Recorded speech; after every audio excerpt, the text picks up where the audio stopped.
Hello students, अपने पिछले video lecture में हमने डिस्कस किया था image formation by convex mirror और लीनियर मैग्निफिकेशन मिरर फॉर्मूला। ये टॉपिक हम डिस्कस कर चुके हैं। नेक्स्ट हमें जो टॉपिक डिस्कस करना है वो है रिफ्रैक्शन ऑफ लाइट। इस चैप्टर का मोस्ट इंपॉर्टेंट टॉपिक है रिफ्रैक्शन ऑफ लाइट। इसमें क्या होता है, बेसिकली जब लाइट की रे एक मीडियम से दूसरे मीडियम में जाती है तो अपने पाथ से डेविएट हो जाती है। इस फेनोमेना को ही कहते हैं refraction of light. We can say that when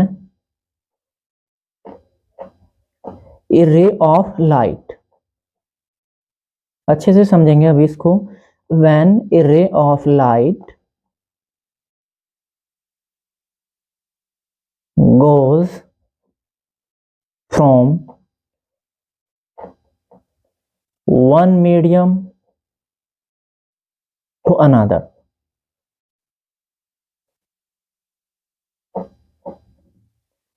it deviates from its path.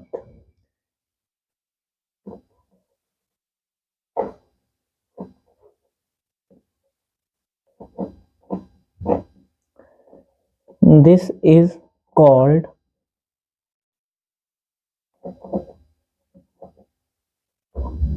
Refraction of light.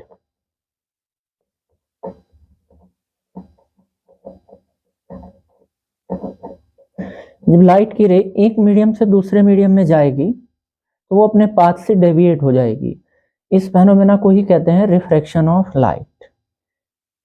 यहां मीडियम क्या काम करता है, लाइट को बेसिकली बेंड कर देता है, मोड़ता है। ठीक है, कुछ मीडियम ऐसे होते हैं जो लाइट को ज़्यादा बेंड कर देते हैं, कुछ मीडियम ऐसे होते हैं जो लाइट को कम बेंड करते हैं। ठीक है, यहाँ से एक कॉन्सेप्ट जन्म लेता है रेफ्रेक्टिव इंडेक्स। ठीक है, उसको आगे डिस्कस करेंगे।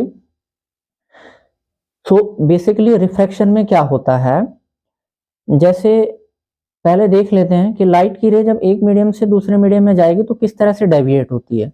मान लो एक मीडियम हमारे पास एयर है। ठीक है, एक मीडियम है हमारे पास एयर। दो बाउंड्रीज को हमने सेपरेट कर दिया, दो मीडियम को हमने सेपरेट कर दिया एक बाउंड्री से। ठीक है, ये जो ऊपर वाला मीडियम है बच्चों, इसमें तो भरी है एयर, और नीचे वाला जो मीडियम है ये है हमारा ग्लास। ठीक है, अब लाइट की एक रे आती है ऐसे। ठीक है, इसको जाना तो सीधे चाहिए, चलो बना देते हैं इसको। एक लाइट की रे आ रही है ऐसे, एक मीडियम में है अभी ये एयर में। ठीक है, अब ये यहां से दूसरे मीडियम में एंटर करती है। अब इसको जाना तो स्ट्रेट चाहिए, ऐसे चाहिए, लेकिन ऐसा नहीं होता है।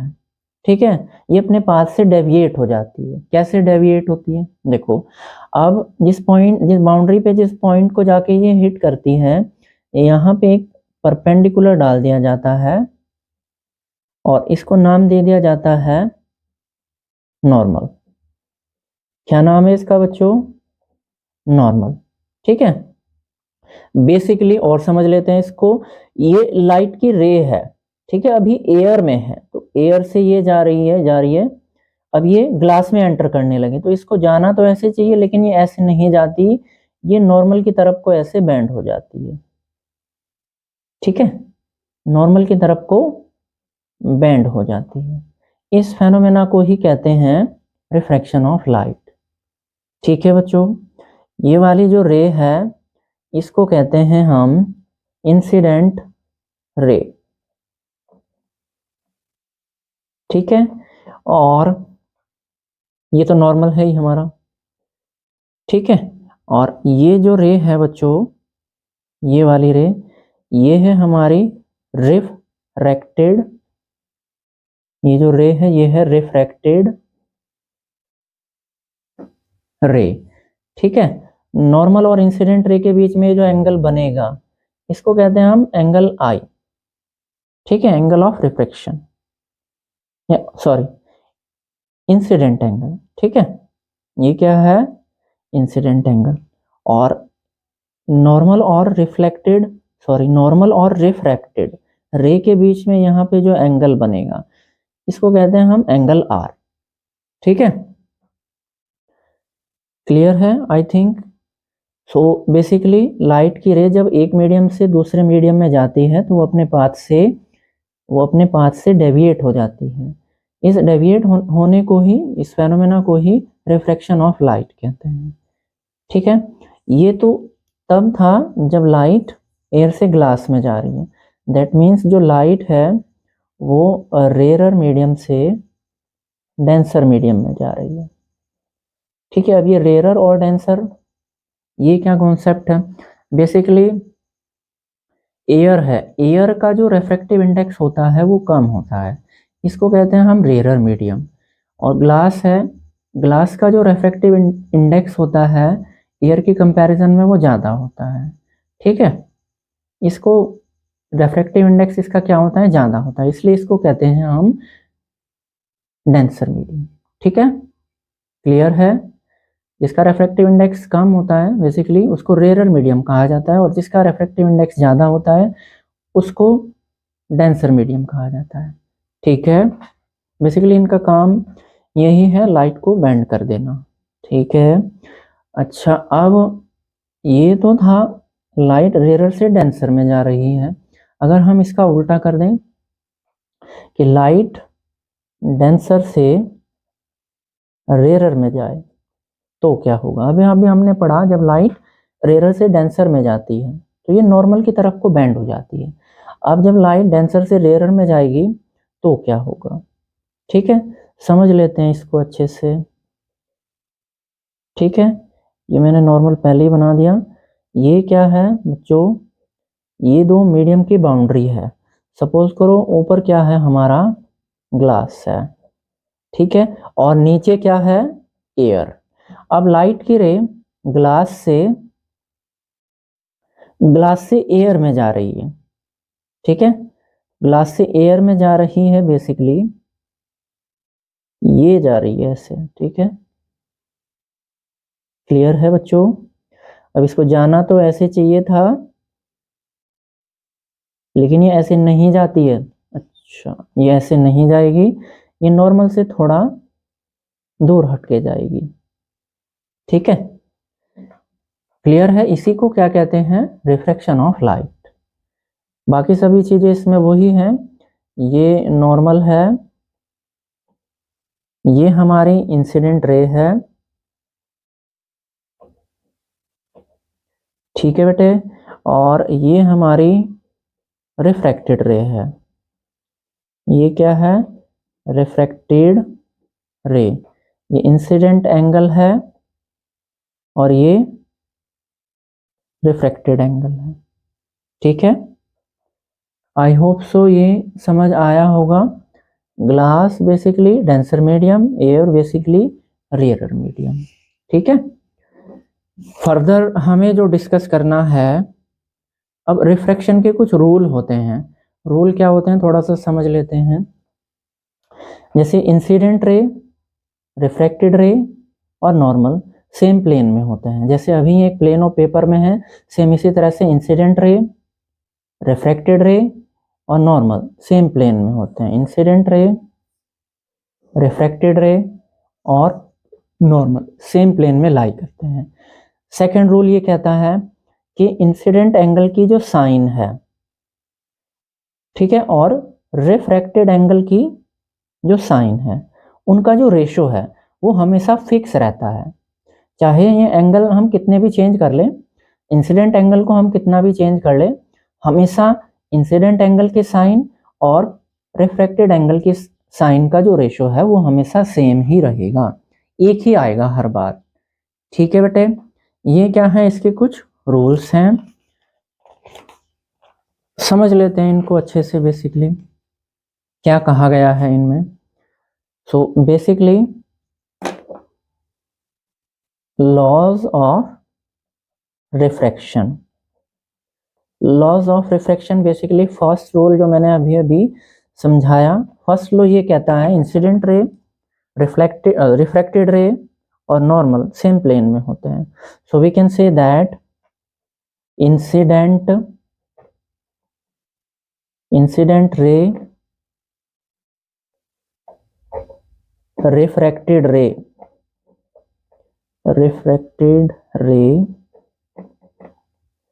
And normal are lie in same plane.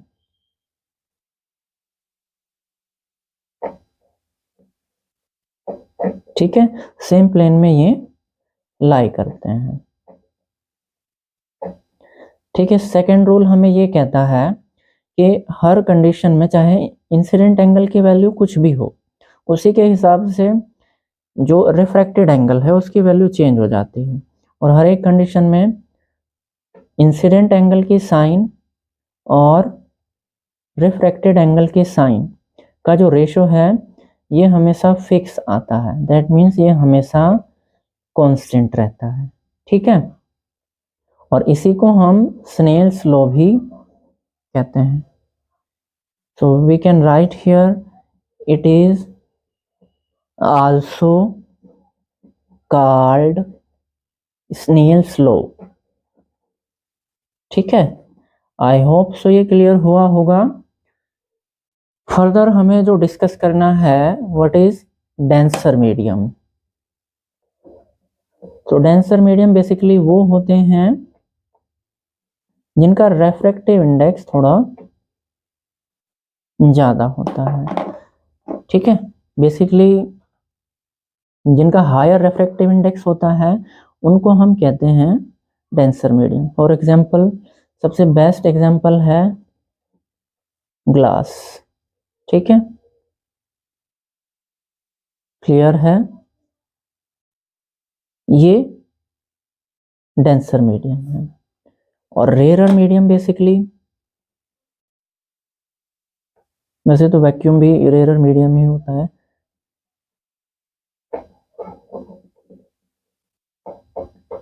Rare medium वो होता है जिसका रेफ्रैक्टिव इंडेक्स क्या होता है बच्चों, कम होता है, लो होता है। ठीक है, जैसे हमारे पास एयर होती है। ठीक है, ठीक है बच्चों, ये क्या है हमारा रेयर मीडियम है। ठीक है, अगर ग्लास और वाटर की कंपैरिजन करें तो वाटर रेयर मीडियम है और ग्लास डेंसर मीडियम है। ठीक है, क्लियर है। अब एक टर्म यहाँ पे आती है बेसिकली रेफ्रैक्टिव इंडेक्स। तो रेफ्रैक्टिव इंडेक्स पढ़ेंगे उससे पहले थोड़ा सा जान लेते हैं कि जो वैक्यूम होता है, तो वैक्यूम के अंदर लाइट की स्पीड कितनी होती है, ये होती है 3 × 10⁸ मीटर पर सेकेंड। जब इसको फर्दर हम सॉल्व करेंगे ये आ जाएगा हमारा अप्रॉक्स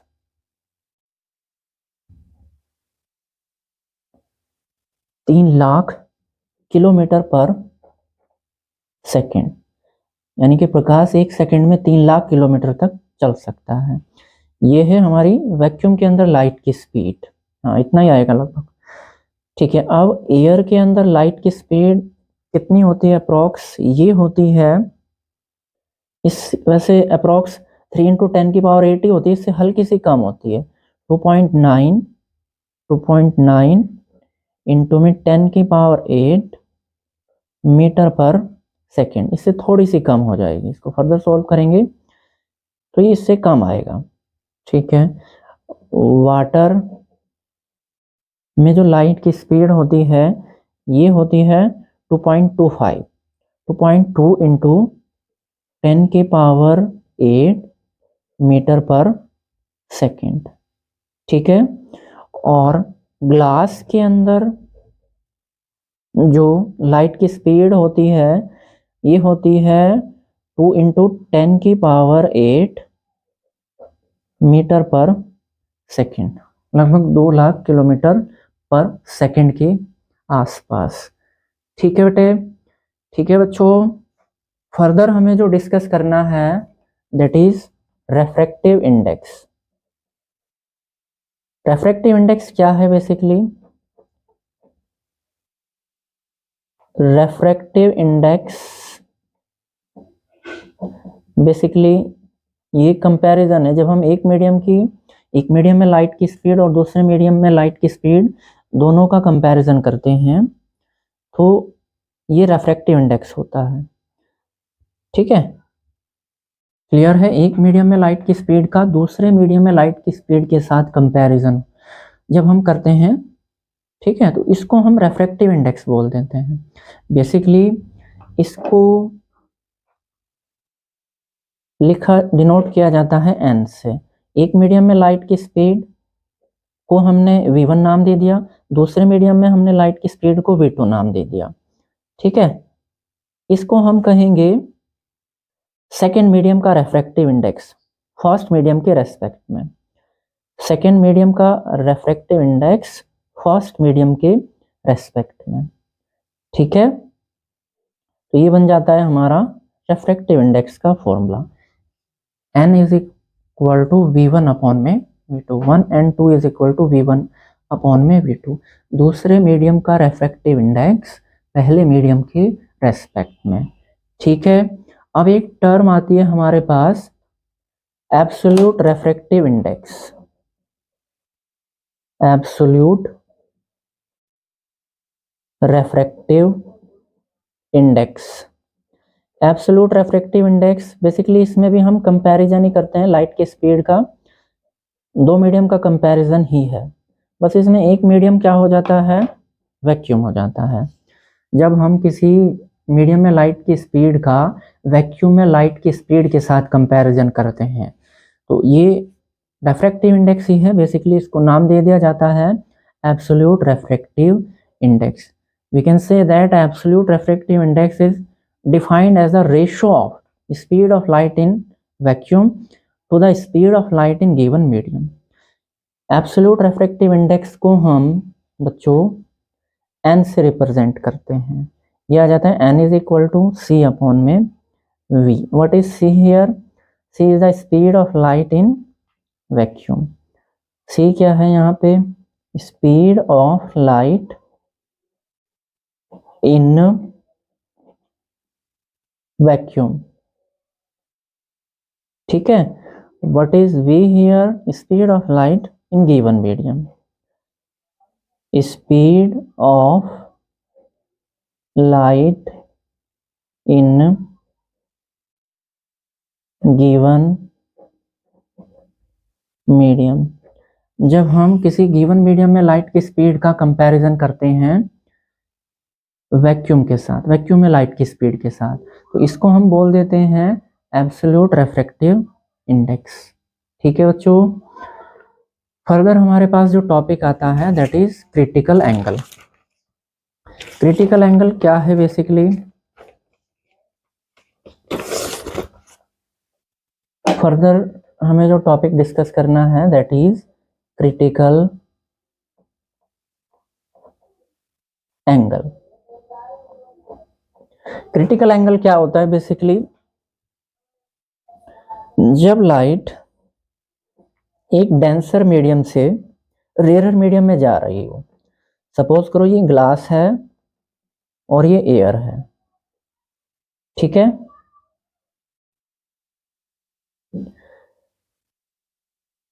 ग्लास से एयर में जा रही है लाइट, बेसिकली नॉर्मल की तरफ को जाना चाहिए या नॉर्मल से दूर जाना चाहिए? रिफ्रैक्शन के बाद लाइट जो है वो नॉर्मल से दूर चली जाएगी, ऐसा ही तो होता है रूल के हिसाब से।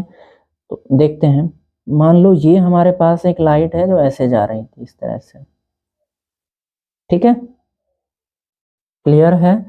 अब इसको जाना तो ऐसे चाहिए था लेकिन ये ऐसे नहीं गई, ऐसे नहीं गई, और ये दूसरे मीडियम में मतलब रेयर मीडियम में 90 डिग्री का एंगल बनाते हुए निकल गई। ठीक है, दूसरे मीडियम में ये 90 डिग्री का एंगल बनाते हुए निकल गई। उस समय यहाँ पे जो एंगल होगा, मतलब जो इंसिडेंट एंगल होगा, उसी को हम क्रिटिकल एंगल कहते हैं। ठीक है बच्चों, क्लियर है?